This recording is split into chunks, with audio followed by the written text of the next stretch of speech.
روز بخیر دوستانی عزیز، نوع من سینو است. من میخواهم که یک پوچه شعری رو به همه مردان تاجیکستان تقدیم کنم.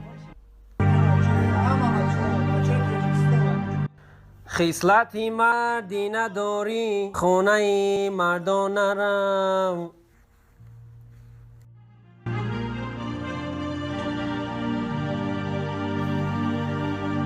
خصلتی مردی نداری، خانه مردان نرم. در دلت داغ داری، پیشی به دردان نرم.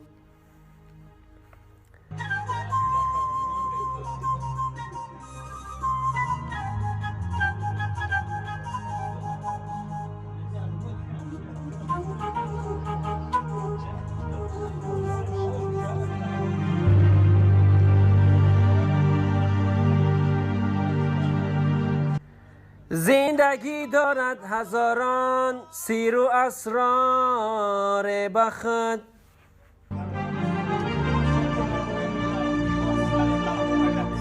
زندگی دارد هزاران سیر و اسرار بخت. از برای مصلحت بر نزدی به وجدان نرو.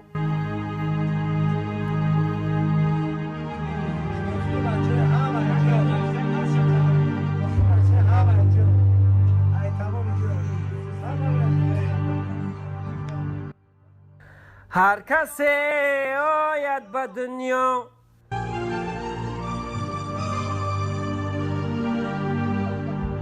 او به دل دارد غم. از برای پندگیری نزدیک با انسان نرو.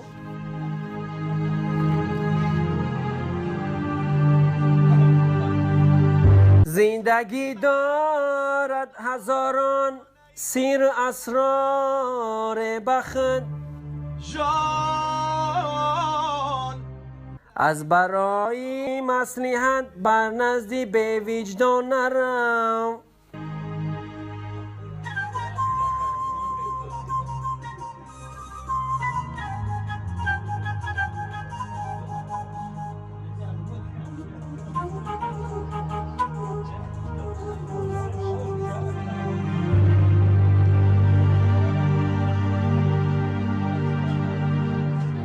هر کسی آید به دنیا او به دل دارد غم.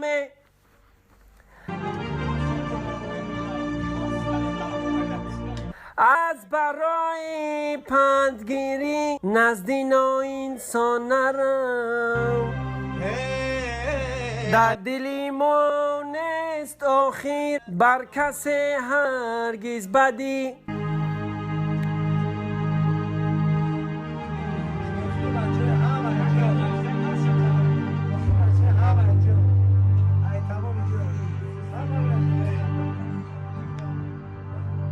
گر تو با ما دوست باشی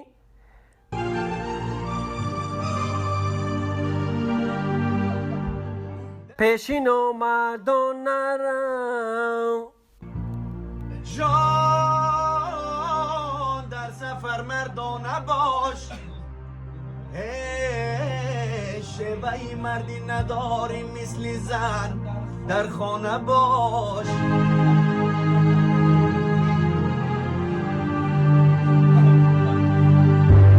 شیوه مردی نداری مثل زن در خانه باش. یاره سلامت باشین.